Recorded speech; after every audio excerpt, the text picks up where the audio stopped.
Chapter number 18 એટલા માટે કે આપણે મંગળવારે જે એક્ઝામ છે ને એમાં ચેપ્ટર નંબર 18 છે અને ત્યાં સુધી એના જેટલા પ્રશ્નો આપણે સોલ્વ થાય એટલા પ્રશ્નો આપણે સોલ્વ કરીએ। એમાં સૌથી પહેલા જો આગળ જે પ્રશ્ન ચોથા ચેપ્ટરના જે બાકી છે વિદ્યાપીઠ વાળાએ આપણે લાસ્ટમાં 30 મિનિટ પછી કે 35 મિનિટ પછી આપણે પ્રશ્ન જોઈ લઈશું। પહેલા ચેપ્ટર નંબર 18 જોઈએ અત્યારે।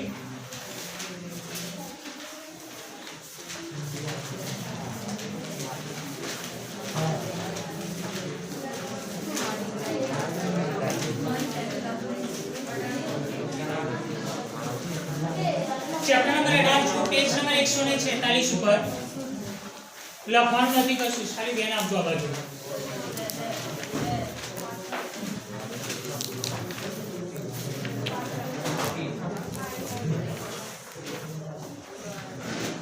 પહેલો પ્રશ્ન જે છે પેજ નંબર 146 ભાવવૃદ્ધિના કારણો।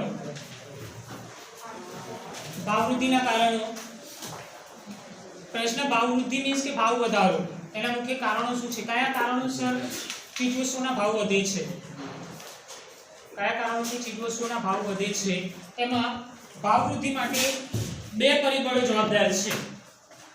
ભાવ વધારા માટે બે પરિબળો જવાબદાર છે। એમાં પહેલું પરિબળ છે કે અર્થતંત્રમાં ચીજવસ્તુઓ અને સેવાઓના કુલ ઉત્પાદન અને પુરવઠામાં તાત્કાલિક વધારો ન થઈ શકવાના પરિણામો। બીજું છે કે તેની સામે દેશની કુલ માંગમાં તીવ્રપણે વધારો થવાના કારણે ભાવમાં સતત વધારો થતો જોવા મળે છે। તે માટે નીચેના કારણો જવાબદાર છે।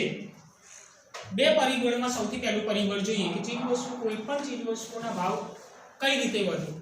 પહેલું ઉદાહરણ આપણે જોઈએ તો કે જ્યારે તે ચીજવસ્તુ કે કોઈ પણ વસ્તુની જ્યારે માંગ વધે, ચીજવસ્તુની માંગ વધે એ સમયગાળા દરમિયાન એ વસ્તુના ભાવ પણ વધે।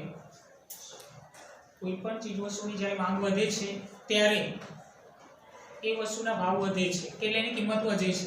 બીજી બાજુ કે દાખલા તરીકે તમારી પાસે વસ્તુની અછત છે, જેમ કે આપણી જોડે એક પેન છે, પેન મારી જોડે 10 પેન છે, મારી જોડે 10 પેન છે।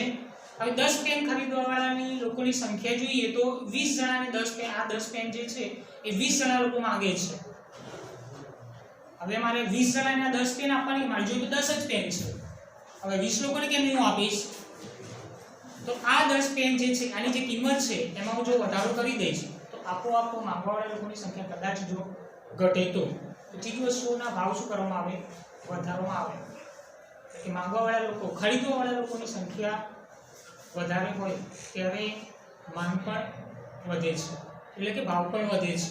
એમાં પરિબળ પહેલું આપ્યું છે કે નાણાંના પુરવઠામાં થતો વધારો। નાણાંના પુરવઠામાં થતો વધારો પહેલું પરિબળ જે છે એને લગતું જ છે કે અર્થતંત્રમાં ચીજવસ્તુઓ અને સેવાઓના કુલ ઉત્પાદન અને પુરવઠામાં તાત્કાલિક વધારો ન થઈ શકે એના કારણે કોઈ પણ ચીજવસ્તુઓનો ભાવ વધે છે। પહેલું કીધું છે કારણ કે નાણાંના પુરવઠામાં વધારો। કઈ રીતે? 3 રીતે નાણાંના પુરવઠામાં વધારો થાય। ખાદ્ય પુરવઠા દ્વારા એટલે કે નવા નાણાંના સર્જન દ્વારા। જેમ કે આજથી 10 વર્ષ કે 15 વર્ષ પહેલાની વાત કરીએ તો 100 રૂપિયાની કિંમત કેટલી હતી અને અત્યારે હાલ 100 રૂપિયાની કિંમત કેટલી છે એ પૈસાની કિંમત બતાવે છે કે આજે અત્યારે હાલ વ્યક્તિની મંથલી ઇન્કમ જેમ કે 25,000 ઇન્કમ હોય અને આજથી 15 વર્ષ પહેલા 25,000 ઇન્કમ ક્યાં હતી? આમ જોવા જઈએ તો કે આજથી 15 વર્ષ પહેલા 10,000 રૂપિયામાં પણ ઘર ચાલી જતું અને અત્યારે હાલ 25,000 માં પણ તકલીફ પડે। આ શું બતાવે? નાણું એટલે કે પૈસા। અત્યારે હાલ 100 રૂપિયાની કિંમત કેટલી છે અને 500 રૂપિયાની કિંમત કેટલી છે? હવે 10 રૂપિયાની કિંમત આજથી 20-25 વર્ષ પહેલા કેટલી હતી અને અત્યારે 10 રૂપિયાની કિંમત શું? જેમ જેમ સમયગાળો જાય છે ને નાણાંનો પુરવઠો પણ ઊંચો આવે છે। તમે જુઓ આપણા ખિસ્સામાં 500 રૂપિયા હોય ને તો કેવું બને કે 500 ની નોટ આપણે જો છૂટી કરાવીએ છે ને તો એ શું થઈ જાય? પૂરી થઈ જાય। પછી 500 રૂપિયા છે હવે જો આપણે છૂટા કરાવીએ છીએ તો એ પૂરા થઈ જવાના છે। અને આજથી 15 વર્ષ પહેલા જ્યારે 500 રૂપિયાની વાત કરીએ તો એની કિંમત કેટલી હતી કે એનું માંગ કેવી હતી?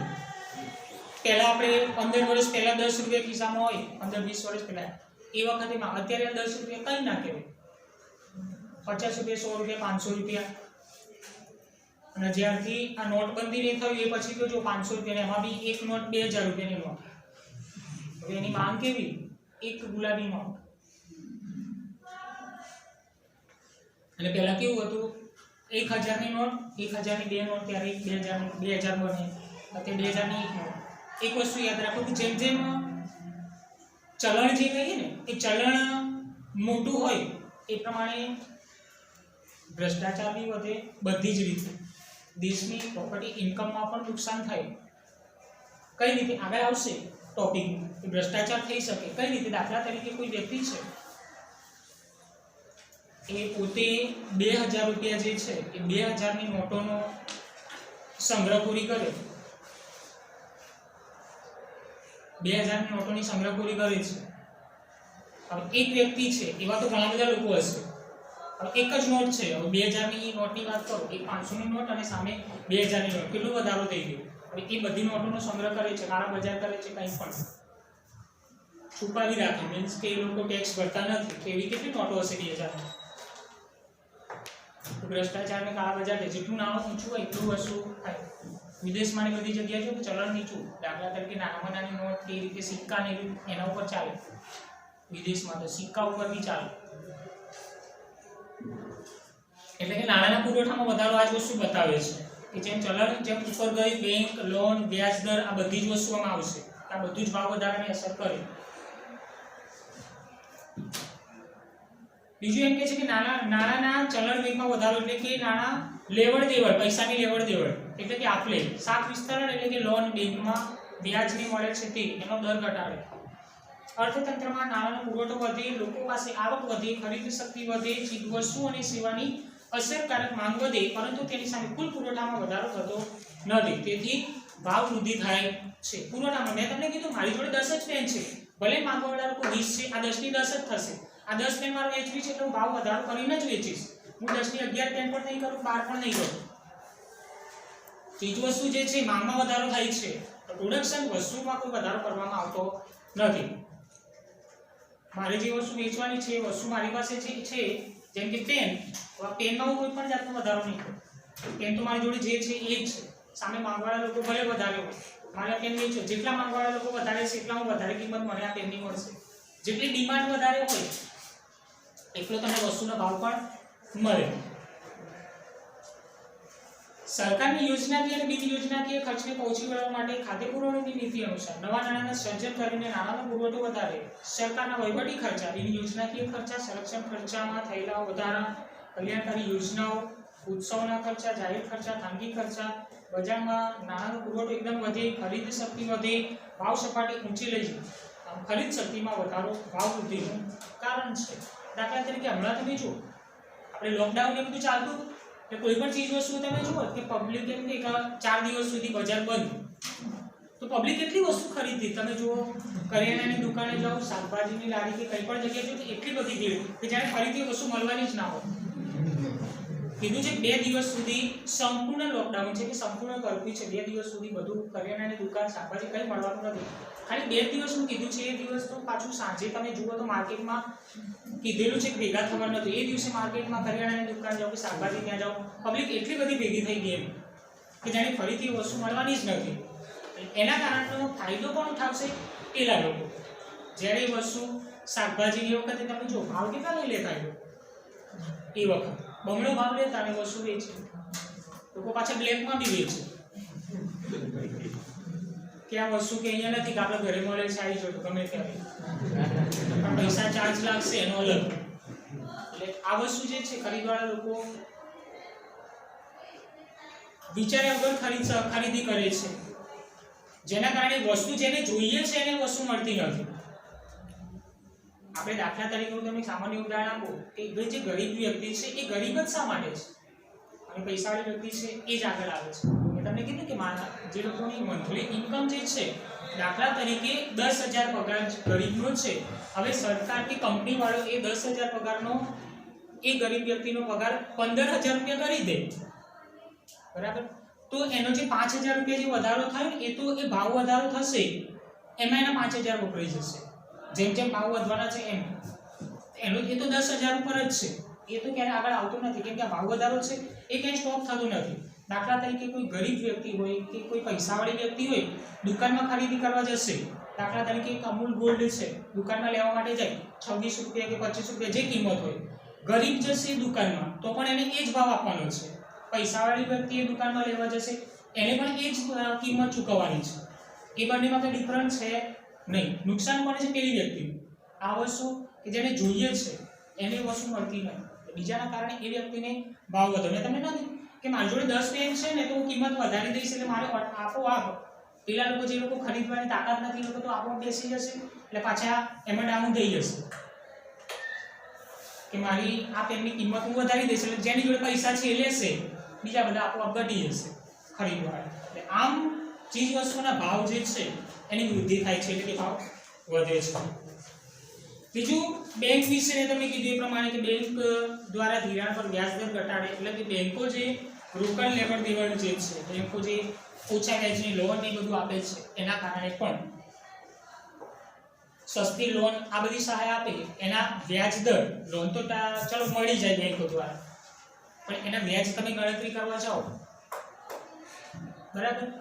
હવે તમે જો વ્યાજમાં બી તમે મેથ્સમાં આપણે ચક્રવૃદ્ધિ વ્યાજ ને આ બધું આવે કેટલા પૈસા, દાખલા તરીકે તમે 10 લાખ રૂપિયાની લોન લો તેનું સામે વ્યાજ કેટલું ભરવું પડે દર મહિને, એના કારણે એની ઇન્કમ બી ગણવા જાઓ તમે દર મહિનાનો એક હપ્તો ગણો તો 10 લાખ કે 10,000 રૂપિયા આપણે અંદાજો લગાવીએ,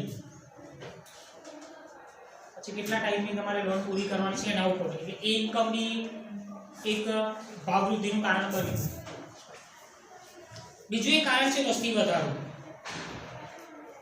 વસ્તી વધારો બીજું કારણ ભાવ વધારાનું કે ભારતમાં સરેરાશ વસ્તી દર જે છે એ દિન પ્રતિદિન વધે છે કે ભારતની કુલ વસ્તી 2011માં 121 કરોડ હતી. 2001 થી કુલ વસ્તીમાં થયેલો ઝડપી વધારો, વસ્તી વધારો મીન્સ કે જેટલી વસ્તી વધે છે એ પ્રમાણે માંગમાં પણ શું થશે? વધારો થશે. માંગમાં જો વધારો થશે તો ચીજ વસ્તુઓનો ભાવ પણ શું થશે? વધશે. એટલે ભાવ વૃદ્ધિનું બીજું કારણ છે વસ્તી વધારો. નિકાસમાં વધારો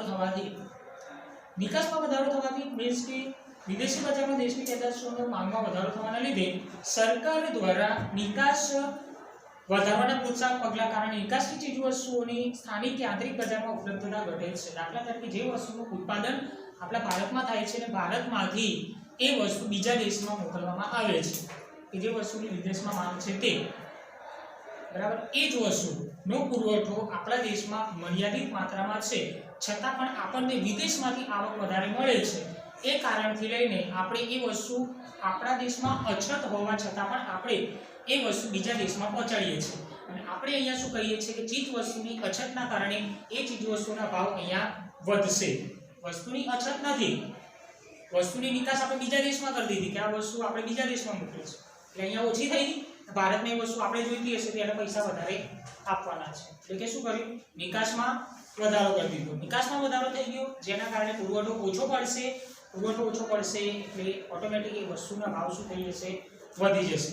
એટલે ભાવ વૃદ્ધિનું ત્રીજું કારણ છે નિકાસમાં વધારો થવાનો. ચોથું કારણ છે કાચા માલની ઊંચી કિંમતે પ્રાપ્તિ. કે કાચા માલની અછત વર્તાય તેની કિંમત વધે તેથી વસ્તુનું ઉત્પાદન ખર્ચ વધે અંતે તે વસ્તુની કિંમત પણ વધે. બીજી બાજુ ઉત્પાદિત વસ્તુ ગ્રાહક અને એના કામદાર કે પ્રજા એટલે કે આપણે બધા આવી ગયા તેઓ ખરીદ શક્તિ ઘટતા વેતન વધારાની માંગણી કરી અને તે સંતોષવા આવતા ફરીથી વસ્તુના ઉત્પાદન ખર્ચમાં વધારો થયો. આના કારણે ફરીથી ભાવ વધારો બન્યા. આમ ભાવ વૃદ્ધિનું જે 20 ચક્ર જે છે એ ચાલે જ કરે, રોટેશન ચક્ર છે. દાખલા તરીકે ચીજ વસ્તુઓના ભાવ વધારા માટે કામદાર કે મજૂર કે કોઈ પણ વ્યક્તિ જેટલું કામ કરે છે એ પ્રમાણે એ લોકો વેતન વધારાની માંગણી કરે છે. દાખલા તરીકે કોઈ કંપની હોય કે કંઈ પણ વસ્તુ વેતન વધારાની માંગણી કરે છે એટલે આ બાજુ પગાર વધારાની માંગણી કરે છે મીન્સ કે એ પ્રમાણે ઇન્કમ પર વૃદ્ધિ કરવાની છે. એ ઇન્કમ દાખલા તરીકે આપણે કામદારને 10,000 ની જગ્યાએ 15,000 રૂપિયા આપે છે, 10 ની જગ્યાએ 15 આપે છે તો મારે જે 10 ની જગ્યાએ 5,000 વધારો જે આપે છે ને જે કંપની એ 5000 માં ક્યાંથી મેળવવાની? હું જે વસ્તુનું પ્રોડક્શન કરું છું એ વસ્તુનો ભાવ વધારીશ એટલે મારે જે મારા કામદારના જે એ લોકોના જે પગાર વધારો જે કર્યો છે એ વસ્તુ હું શામાંથી મેળવીશ? જે વસ્તુનું પ્રોડક્શન કરું છું એમાંથી. એટલે એ વસ્તુનો ભાવ હું શું કરી દઈશ? વધારી દઈશ. એટલે મેં જે લોકોનો પગાર વધારો કર્યો છે કે કંઈ પડ્યું છે એ બધી વસ્તુ શામાંથી? એમાંથી.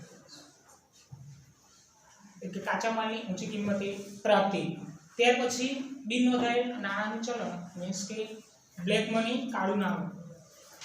સરકારને ચૂકવવા પાત્ર થતા કરવેરામાંથી બચવા કેટલાક આર્થિક વ્યવહારોની હિસાબી ચોપડે નોંધવામાં આવતા નથી. હવે હિસાબી ચોપડે નોંધવામાં આવતા નથી એવી કોઈ પણ ઇન્કમ જે છે એ બધી બ્લેક મની છે. દાખલા તરીકે તમે કોઈ ખરીદી કરો છો ને એનું પાકું બિલ તમને મળતું નથી, કાં તો તમે લેતા નથી, કાં તો દુકાનદાર આપતો નથી. એ જે ઇન્કમ જે છે એ બધી જ બ્લેક મની થશે, કાળું નાણું. કે કેટલાક લોકો પોતાની ઊંચી આવકને વધારાની આવક છુપાવે છે. આમ હિસાબી ચોપડે નહીં નોંધાય એટલે કે જેના પર કોઈ પણ જાતનો ટેક્સ એટલે કે કરવેરો ચૂકવવાનો આવતો નથી. કે બિનહિસાબી આવકને બિનહિસાબી આવક એટલે કે ચોપડે નોંધાયેલી આવક ન હોય તે બિનહિસાબી કહેવાય. દાખલા તમે બિલ લીધેલું છે વસ્તુ તો એ ચોપડે નોંધાઈ ગયું કે એનો ટેક્સ ભરવો પડે. આ કાળું નાણું ધરાવનાર લોકો આવકવેરા કે સર્વિસ ટેક્સ હેઠળ પકડાઈ જવાના ડરથી નાણાંનો સંગ્રહ કરવાને બદલે ઝડપથી વહેલી તકે વાપરી કાઢવાનું વલણ ધરાવે છે. બિનજરૂરી વસ્તુની ખરીદી કરે છે. આમ તમામ પ્રકારે કાળું નાણું જે છે એ ભાવ વધારાનું શું કરે છે? પોષક રહે છે. બ્લેક મની જે છે એ ભાવ વધારાનું પોષક. સરકાર દ્વારા ભાવ વધારો.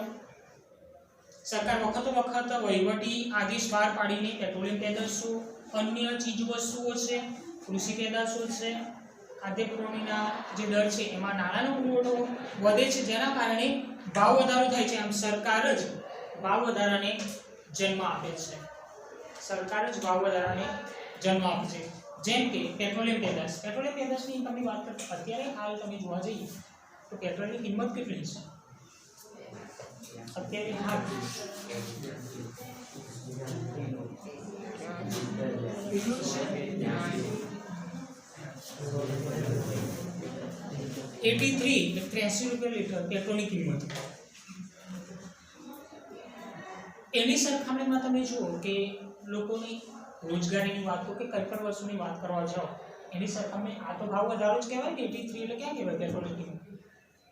ઘણી વખત તો એવું થશે કે પેટ્રોલ પૂરા જશું ને પેલું એના ઉપર જોઈ પાછું લઈને આવતા રહેશો પૂરા વગર, એવું બી સમય આવશે. અને ટૂંક સમય પછી તો એવું બી બને પેટ્રોલ પંપે ઉભા રહેવાના બી પૈસા કે તમે સ્મેલ બી ના લઈ શકો પેટ્રોલની.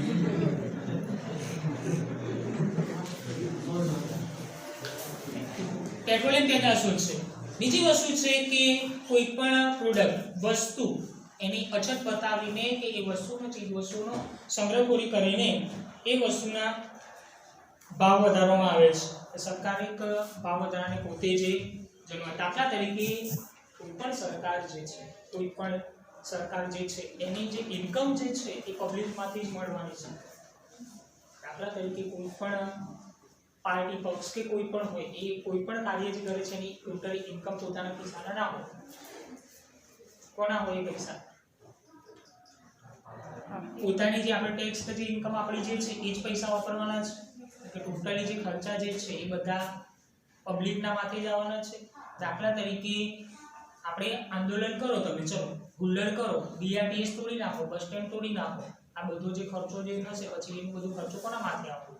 પબ્લિકના માથે. દાખલા તરીકે નરેન્દ્ર મોદી આવે છે આજે તો અમદાવાદમાં, કેટલી સજાવટ કરનાર છે. બધું જ કોઈ પણ બધી વસ્તુ છે બધું કે એના ખીચાના પૈસા થોડી કરે છે.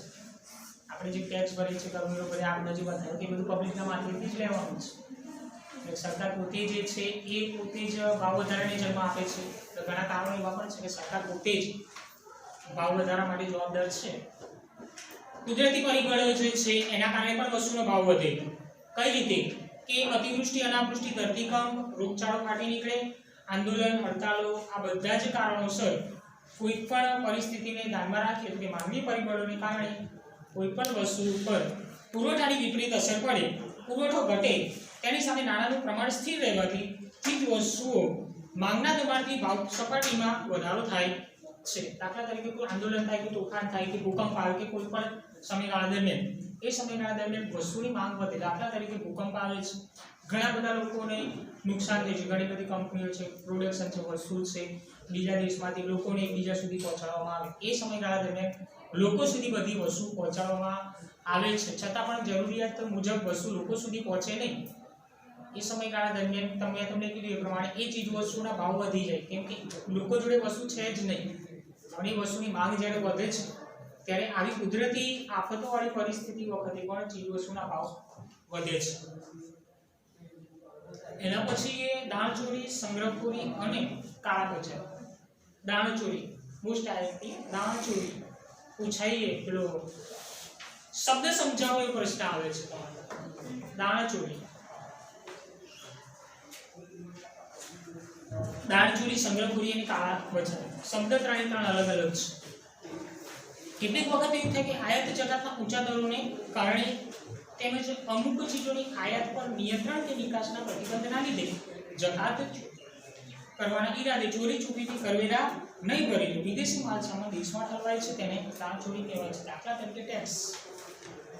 એક દેશમાંથી બીજા દેશમાં જાઓ છો, એક રાજ્યમાંથી બીજા રાજ્યમાં જાઓ છો, ત્યાં તમે ટોલ ટેક્સ એવું આવે રસ્તામાં, તમે એક જગ્યાએથી બોર્ડર વટાવો કે સરહદ વટાવો તો ત્યાં તમારે ટોલ ટેક્સ ભરવા પડે. એક જગ્યાએથી તમે બીજી જગ્યાએ વસ્તુ લાવો છો કે લઈ જાઓ છો તો તમારે રસ્તામાં ટોલ ટેક્સ ભરવા પડે. આ ટેક્સ જે છે એની ચોરી. બિનજરૂરી વસ્તુઓની આપ-લે થાય, એક રાજ્યમાંથી બીજા દેશમાં આવે છે. જેમ કે દારૂબંધીની આપણે વાત કરી, ગુજરાતમાં દારૂબંધી તો આવે છે કેમ?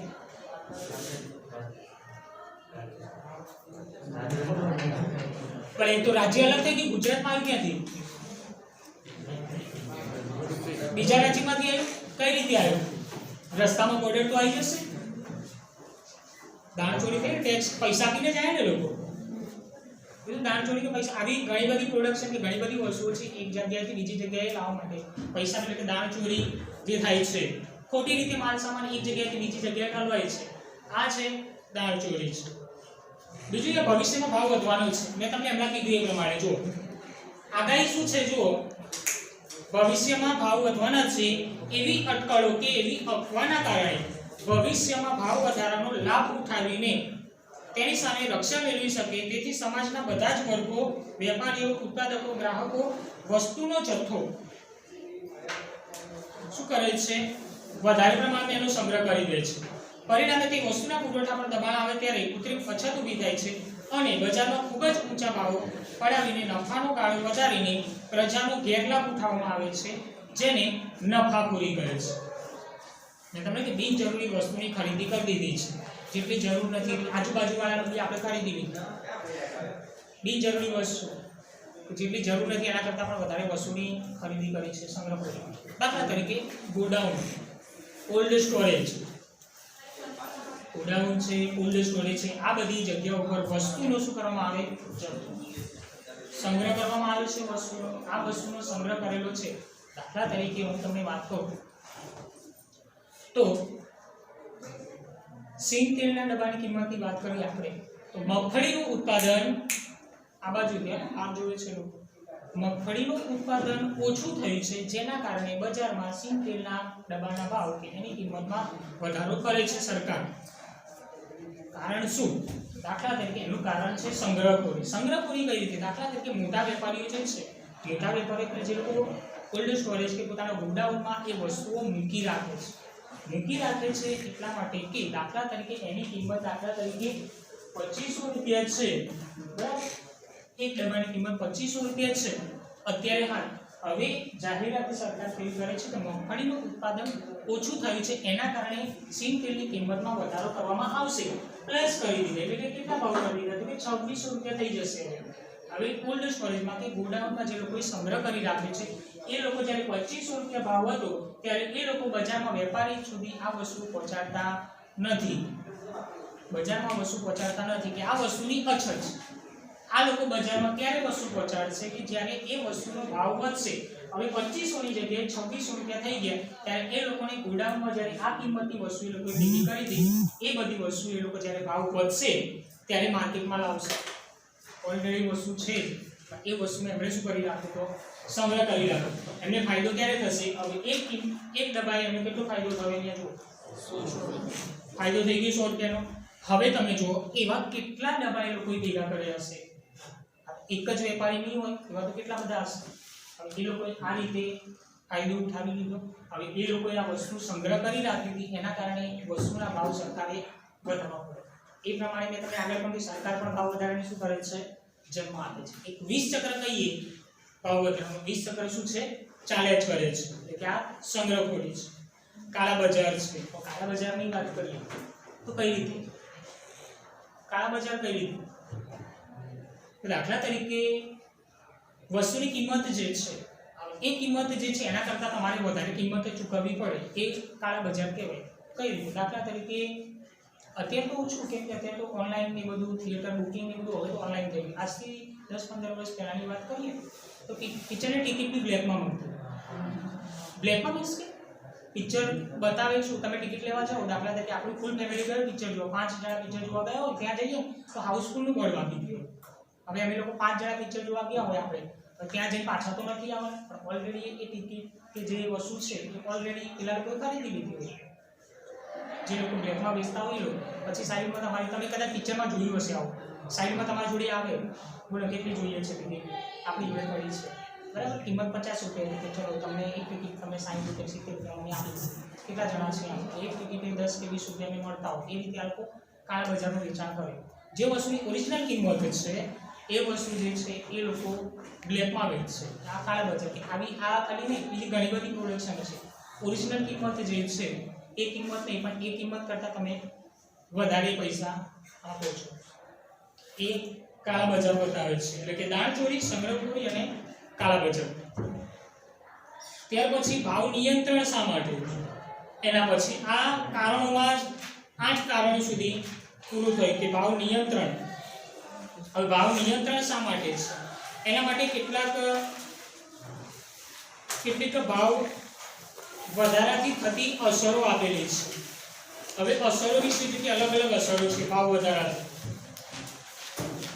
બોલ પ્રિન્સ, 6 અસરો આપેલી છે.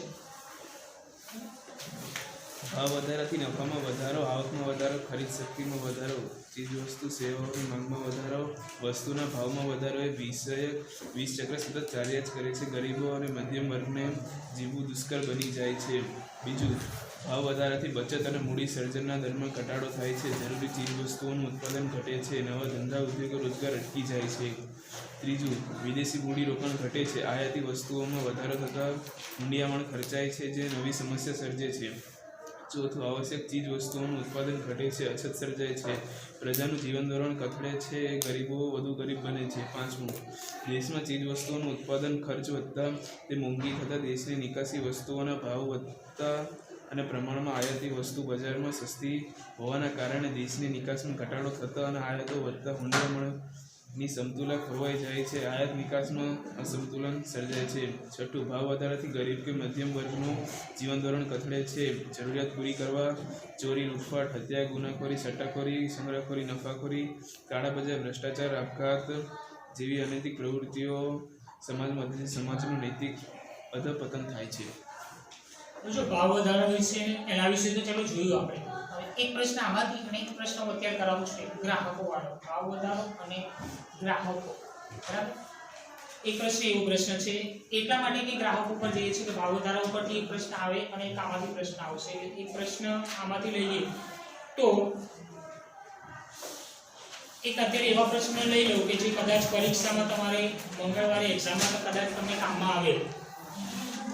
તેમાં જોઈએ તો કે ગ્રાહકો જે છે ભાવ વધારા વિશે તો જોયું. હવે ગ્રાહક જાગૃતિમાંથી ગ્રાહકોમાંથી એક પ્રશ્ન આવે તો ગ્રાહકોની વાત કરીએ તો સૌથી પહેલા તો એક સંકલ્પના ગ્રાહકની કે ગ્રાહકો કોને કહેવાય છે, ગ્રાહક કોને કહેવાય છે.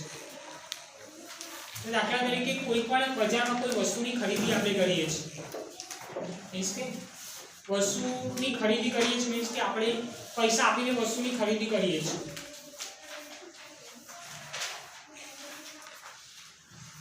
દુકાનદાર અને ગ્રાહક.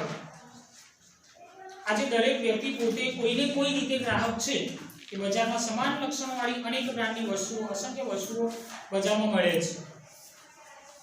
વિકલ્પવાળી વસ્તુઓ અને ઉપયોગવાળી વસ્તુઓ અંગે અભણ અને અજાગૃત ગ્રાહકનું સંપૂર્ણ રીતે જાણકાર હોતા નથી. ઉત્પાદક અને ગ્રાહક વચ્ચે અનેક વચેટિયાઓ હોવાથી ગ્રાહકોનું વિવિધ રીતે શોષણ થવા લાગ્યું છે. ગ્રાહકોનું વિવિધ રીતે શોષણ થવા લાગ્યું છે. ગ્રાહકનું શોષણ કઈ રીતે થાય છે તે ગ્રાહક શોષણ માટેના કારણો છે. પરીક્ષામાં પૂછાયો પ્રશ્ન કે ગ્રાહક શોષણ માટેના કારણો કયા કયા છે. ગ્રાહક શોષણ મીન્સ કે ગ્રાહક બજારમાં ખરીદી કરવા જાય, સાદી ભાષામાં કહે કે છેતરાઈ જાય છે, એનું કારણ શું? એ શોષણ કહેવાય. એટલે એના માટેના કેટલાક કારણો છે. તો ગ્રાહક શોષણ માટેના કારણો વિવિધ પ્રકારે ગ્રાહકનું શોષણ થતું હોય છે. એના માટેના કારણો પેજ નંબર 150 ઉપર આપેલા છે. કારણો અલગ અલગ કારણો છે. એમાં 4 કારણો આપેલા છે. ગ્રાહક પોતે જવાબદાર, મર્યાદિત માહિતી, મર્યાદિત પુરવઠો, મર્યાદિત હરીફાઈ. યાદ રાખજો, ગ્રાહક શોષણ માટેના કારણો. શોષણ થવું એટલે ગ્રાહક બજારમાં વસ્તુની ખરીદી કરે છે, ટૂંકમાં તમે વસ્તુ ખરીદી કરવામાં તમે છેતરાઈ ગયા છો, તેનો મતલબ કે ગ્રાહકનું શોષણ કઈ રીતે? દાખલા તરીકે પહેલું એમ કીધું કે ગ્રાહક પોતે જવાબદાર છે. પહેલું કારણ, ગ્રાહક પોતે જવાબદાર કઈ રીતે? તો એના માટેનું કારણ છે. પૂછાયેલો પ્રશ્ન પરીક્ષામાં ધ્યાન આપજો ખાસ. ગ્રાહક શોષણ માટેના કારણો. પહેલો પ્રશ્ન છે કે ગ્રાહક પોતે જવાબદાર શોષણ થવા માટે કઈ રીતે? તો કે એની અજ્ઞાનતા, વસ્તુનું સંપૂર્ણ જ્ઞાન નથી. એક, છેતરાવા માટે ગ્રાહક પોતે બજારમાં અજ્ઞાન છે, વસ્તુની માહિતી નથી, જ્ઞાન નથી. પહેલું કારણ. જાગૃતિનો અભાવ, સંગઠિત થઈને વિરોધ પ્રદર્શન કરવાની વૃત્તિનો અભાવ, થયેલ નુકસાન શોષણ સામે કાનૂની કાર્યવાહી કરવા માટે લડતની તૈયારી નથી, એના કારણે. વેપારી ઉત્પાદકો યોજકો દ્વારા ગ્રાહકોનું વિવિધ પ્રકારે શોષણ થઈ તેમનો ગેરલાભ ઉઠાવવામાં આવી રહ્યો છે. અજ્ઞાનતાનો દાખલા તરીકે નિરક્ષર વ્યક્તિ છે. નિરક્ષર વ્યક્તિ મીન્સ કે જેને વાંચતા લખતા આવડતું નથી, એ વ્યક્તિ બજારમાં છેતરાય. કારણ શું? દાખલા તરીકે વસ્તુની કિંમત તમે જુઓ, કોઈ પણ પ્રોડક્ટની ખરીદી કરો તો એની પાછળ વસ્તુની કિંમત આપેલી હોય, તમને વાંચતા લખતા આવડતું નથી તો તમે કિંમત વાંચી શકવાના નથી. કદાચ એ કારણ એવું બને કે કિંમત તમે લખેલી છે એના કરતાં તમે વધારે કિંમત ચૂકવીને આવ્યો છો. એ શું થયું? અજ્ઞાનતાનો અભાવ. બીજી વસ્તુ, દાખલા તરીકે તમે 2000 રૂપિયાની નોટ આપી છે, બરાબર? તમે 1300 રૂપિયાની ખરીદી કરી, 2000 ની નોટ આપી, 1300 ની ખરીદી કરી, પછી ઉપર તમારે કેટલા પૈસા પાછા લેવાના છે? બરાબર? એ 700 રૂપિયા તમને આપે છે, એની ગણતરી કરવામાં તમે ગણતરી કરતા નથી, બરાબર? આ તો તમને આવતું નથી કે કંઈ પણ વસ્તુ, એમાં તમે છેતરાવ. પેલા 10 રૂપિયા 20 રૂપિયા ઓછા આપી દીધા, તમે ઉતાવળમાં ખીચામાં નાખી નીકળી ગયા. પછી તમે દુકાનમાં જાઓ છો પાછા કે તમે 20 રૂપિયા ઓછા આપ્યા, એટલે દુકાનદાર શું કહે? મેં તો કમ્પ્લીટ જ આપ્યા હતા, તે ગણતા નહોતું આવડતું, આ તો તે ગણ્યા નહોતા, બરાબર? એ સમયગાળા દરમિયાન તમે કે કહો આપણે છેતરાઈ ગયા છે, 20 રૂપિયાનું નુકસાન થયું. આ થયું શોષણ. અજ્ઞાનતાનો આપણે પૂરેપૂરું વસ્તુની જાણકાર નથી, અજ્ઞાનતાનો અભાવ. વેપારી, દાખલા તરીકે આપણે છેતરાયા છે. દાખલા તરીકે જોઈએ, વસ્તુની કિંમત 50 રૂપિયા છે, ચલો તમે જાણકાર થઈ ગયા, ચલો 50 રૂપિયા તમને વાંચતે આવડે છે તો 50 લખ્યા છે, 50 પોઈન્ટ લખ્યા છે, 50 એ 50 રૂપિયા અને 50 પૈસા દુકાનદારે લીધા તમારી જોડે 52 રૂપિયા. 50 પૈસા માટે થોડી આપણે મગજમારી કરવાની છે, બરાબર? 50 પોઈન્ટ 50 છે કે 50 રૂપિયા અને 50 પૈસા છે, ઉપર 50 પૈસા કિંમત, એની જગ્યાએ દુકાનદાર આપણી જોડે 52 રૂપિયા લે છે, એટલે કે 51 રૂપિયા લે છે. 1 રૂપિયો 50 પૈસા તો કે ના હોય સાહેબ, 50 પૈસા નહીં, 50 પૈસા વધારે રીતે. એટલે કે ઘણી જ વખત એવું બને કે કોઈ વસ્તુ જે છે એની કિંમત જે છે એની કિંમત તમારે છાપેલી કરતાં વધારે ચૂકવવાનું થાય અને તમે ચૂકવતા પણ હો, અને એ સમયગાળા દરમિયાન તમે એનો કોઈ વિરોધ નથી કરતા, તો એનો ફાયદો વેપારીને મળે કે દુકાનદારને મળે. દાખલા તરીકે તમે 20 રૂપિયાનું નુકસાન કરીને આવ્યા છો ને, તો તમે તમારી ઇજ્જત માટે તમે વિરોધ નહીં કરતા. આને કોઈ ખબર પડશે તો કેવું વિચારશે? ચાલે 20 ગયા તો ગયા, આટલું પેલાને ખબર પડશે કે આટલું નહીં આવડતું, એટલે આવું વિચાર પોતાના સમાજ માટે તો પાછું વિરોધ નહીં કે આ 10-20 રૂપિયા માટે હું વિરોધ કરવાનો. 1 રૂપિયા છે જવાબ વધારે છે. આના કારણે કંઈ ફાયદો પેલા લોકોને થશે કે આવો કોઈ વિરોધ સામાન્ય માને નહીં, આનો કોઈ વિરોધ કરતા નથી. બીજું એક વસ્તુ એવું બને કે દાખલા તરીકે કોઈ વસ્તુની મોટી ખરીદી કરવા ગયા છો, દુકાનદાર બિલ, તમને દુકાનમાં જો તમે બિલ લેશો ને તો તમને વસ્તુ પડશે 10,000 રૂપિયામાં. બિલ નથી લેવું, ઓકે 8,000 રૂપિયા આપી દો, બિલ મળશે. જવાનું બિલનું કામ છે, બિલ કરવાનું શું પડી જશે ને ઘરે. 8,000માં વસ્તુ લઈ લઈએ, 2,000નો ફાયદો. 2 મહિના પછી એ વસ્તુ બગડી ગઈ, પછી તમે જાઓ છો દુકાનમાં, પેલા એ કીધું કે આપણે બેઠા છે દુકાન થોડી બંધ કરી દેવાના છે, આવી જાઓ તો વસ્તુ બગડે ત્યારે તમે આવજો અમારી જોડે. આપણી દુકાન ચાલુ જ હોય છે કે આપણે બંધ કરી જવાના નથી. આવું કીધું એટલે આવો તો બિલ લેવું જરૂર છે, આપણે 2,000નો ફાયદો થાય છે. 2 મહિના પછી બગડે એટલે પાછા તમે દુકાનમાં જાઓ તો દુકાનવાળા પહેલાં તો ઓળખે જ નહીં કે આ વસ્તુ છે ને એ અમારી દુકાનની છે જ. હવે એ વસ્તુની જ્યારે તમે બિલ લીધું હોય છે તો તમે એ દુકાન ઉપર તમે આરોપ કરી શકો કે એની સામે કેસ કરો કે કંઈ પણ વસ્તુ લડત આપીએ તો તમે બિલ ઉપર આપી શકો. હવે તમે એમ કહેતા અમારી દુકાનની વસ્તુ જ નથી તો પ્રૂફ શું કે આ દુકાનમાંથી તમે વસ્તુ લીધી છે, આજ્ઞાનતાનો ભાવ. તો તમે ગેરંટી શું છે, વોરંટી શું છે, વસ્તુની માહિતી તમે પૂરેપૂરી મેળવી નથી. એના કારણે તમારું શું થશે, ત્યાં બજારમાં શોષણ થશે, પહેલું કારણ. બીજું મર્યાદિત માહિતી. મર્યાદિત માહિતી કઈ રીતે કે મેં તમને કીધું હમણાં એ જ આવશે એમાં પણ કે અર્થતંત્રમાં ઉપભોક્તા વિચારસરણી ધરાવતા નિર્માતા અને વિક્રેતા કોઈ પણ ચીજ વસ્તુ કે સેવા ગમે તેટલા જથ્થામાં ઉત્પાદન અને વેચાણ માટે સ્વતંત્ર છે. તેના ઉત્પાદન માટે માપદંડો, ભાવ નિયમન, ગુણવત્તા આ બધા જ કેટલાક નિયમનો છે કે કડકપણે નિયમોનું પાલન થતું નથી. આવી પરિસ્થિતિમાં ગ્રાહકને ચીજવસ્તુઓના ઉપયોગ અને સંબંધમાં સાચી જાણકારી, માહિતી કે જ્ઞાનના અભાવે વસ્તુના વપરાશ સંબંધી યોગ્ય તાલીમ ન મળવાના કારણે ગુણવત્તાની જાળવણી, ઉપયોગની રીતો, વેચાણ પછીની સેવાઓ, વોરંટી, ગેરંટી જેવી વસ્તુઓની ખરીદી વખતે ગ્રાહકને પૂરેપૂરો માહિતગાર કરવામાં આવતો નથી. આ મર્યાદિત માહિતી મળવાના કારણે ગ્રાહક સાચી ખરીદીમાં સમજદારીના અભાવે ભૂલ કરી બેસે છે. અને તમે હમણાં કીધું મર્યાદિત માહિતી. ગેરંટી શબ્દ શું અને વોરંટી શબ્દ શું? ગેરંટી વસ્તુ શું છે કે દાખલા તરીકે વસ્તુ લીધી છે, વસ્તુ ગેરંટી શું, તો આ વસ્તુ લીધી બગડી ગઈ છે તો આપી દીધી પાછી, એની સામે તમને નવી વસ્તુ આપી દીધી, રિપેર થતી નથી. વસ્તુની સામે તમને પાછી બીજી વસ્તુ નવી મળી ગઈ, આપી ગેરંટી. વોરંટી શું કે દાખલા તરીકે વસ્તુ બગડી ગઈ છે બરાબર, તો એનું તમને રિપેરિંગ કામ કે એનું જે સર્વિસિંગનું જે કામ છે એ વોરંટીમાં તમારું થાય. જે સમયગાળો હોય 1 વર્ષની વોરંટી હોય તો તમે 10 મહિને કે 8 મહિને કે 9 મહિને વસ્તુ બગડે છે તો વર્ષ પહેલાં જો કંઈ થાય છે તેની વોરંટી હોય તો તમને વસ્તુ તમને રિપેરિંગ કરી આપે કાં તો એની સર્વિસ જે થતી હોય એમાં ચાર્જમાંથી તમને મુક્તિ મળે. પણ એના માટેની તમે શું કહેવાય કંપની કે વસ્તુ ખરીદતા પહેલાં તમે આ બધી વસ્તુની જાણકારી મેળવો. ઘણી વખતે તો 1 વર્ષ ફ્રી વોરંટી ગેરંટી લખે છતાં આપણે પૈસા લઈ જાય છે. કેવા પૈસા લે કે ચાર્જ, કેવો ચાર્જ છે તેવો ચાર્જ તો તમને કીધો જ ના હોય વસ્તુ આપણે કે વસ્તુ ખરીદવા ગયા હોય ત્યારે. દાખલા તરીકે વસ્તુમાં કઈ વસ્તુ છે એનું ટેકનિકલ અંદરનો ભૂલ છે કે આ રીતનું છે, આવા બધા નિયમો ઘણા બધા હોય. શરતોને લાગુ એમ કે શરતોને લાગુ પડે એટલે અમુક વસ્તુ જે નિયમ પ્રમાણે જે કંપની જે વસ્તુને આપતા હોય ને એ જ વસ્તુ આપે, બીજી વસ્તુ જે છે એના ભાવ કિંમત તમારે કરવી પડે. વસ્તુ થઈ જશે રિપેરિંગ બરાબર, આ વસ્તુ થઈ તો તમારા ઘરે જે માણસ આવશે એના તમારે પૈસા આપવા પડશે ભાડું. ચા પાણીને આપી દો છો ને સાહેબ, એટલે ચા પાણી આવી ગઈ એમાં.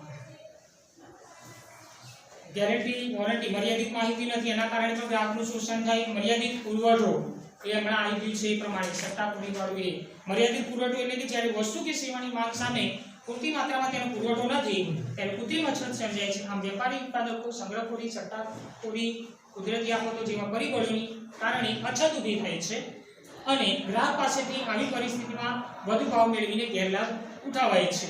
આમાં બજારમાં વસ્તુનો અપૂરતો પુરવઠો પણ ગ્રાહકના શોષણમાં નિમિત્ત બને છે. બીજું છે મર્યાદિત હરીફાઈ. જ્યારે કોઈ એક જ ઉત્પાદક સમૂહ કોઈ વસ્તુ કે સેવાના ઉત્પાદનમાં અને વહેંચણીમાં પોતાનો એક અધિકાર ભોગવે છે કે આવી મર્યાદિત ઇજારાશાહી વાળી બજારમાં અન્ય વિકલ્પોવાળી વસ્તુના અભાવે ગ્રાહકનું વિવિધ પ્રકારે શોષણ થાય છે. આમ ખામીયુક્ત સેવા અને અલ્પો માલ સામાન પધરાવે છે. ગેરંટી, વોરંટી અને કંઈ પણ વસ્તુ. દાખલા તરીકે તમે સેલ શબ્દ શું છે?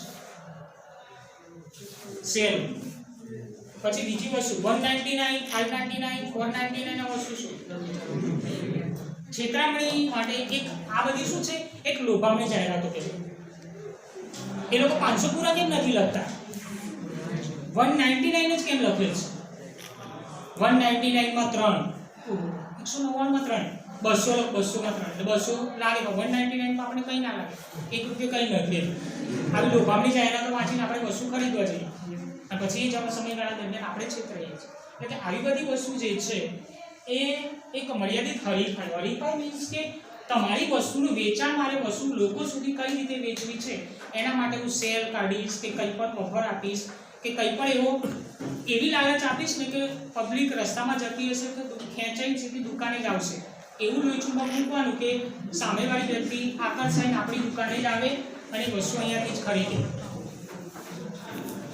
હરીફાઈ બતાવે છે દાખલા તરીકે તમે કોઈ પણ શોપિંગ મોલ જો કે કોઈ પણ ખરીદ શક્તિ માટે દુકાનો જુઓ તો એક દુકાનની બાજુ બીજી દુકાન હોય તો જ ચાલે જેમ કે તમે કપડાનું માર્કેટ જો તો બાજુમાં કપડાની કેટલી બધી દુકાનો હશે એકની બાજુમાં બીજી દુકાન એક આખા શોરૂમ હોય જેમ કે બાપુનગરમાં આપણે કોઈ પણ જગ્યાએ તમે જાઓ કેમ આપણે એવું નહીં કે એક જગ્યાએ નથી આપણે ખબર છે કે આ દુકાનવાળો નહીં આપણે બાજુવાળા જોડે જઈશું એક તો હશે ને એવા આપવાવાળા તમને જે જગ્યાએ પૂછાય એ જગ્યાએ પરથી વસ્તુ લો એટલે કે આ એક જાતની હરીફાઈ છે કે જે હરીફાઈના કારણે પણ ગ્રાહકનું શું થાય છે શોષણ થાય છે હરીફાઈના કારણે ગ્રાહકનું શું થાય છે શોષણ થાય છે એક આ પ્રશ્ન પૂરો કરીએ છીએ હવે અહીંયા સુધી જે છે કે તમારે બાકી જે રિવિઝનના જેટલા પ્રશ્નો થાય એમાં અહીંયા સુધીના બે પ્રશ્નો ભાવવૃદ્ધિના કારણોમાં અને ગ્રાહક શોષણ અહીંયા સુધીના બે પ્રશ્નો તમારે હોમવર્કમાં લખી નાખવાના છે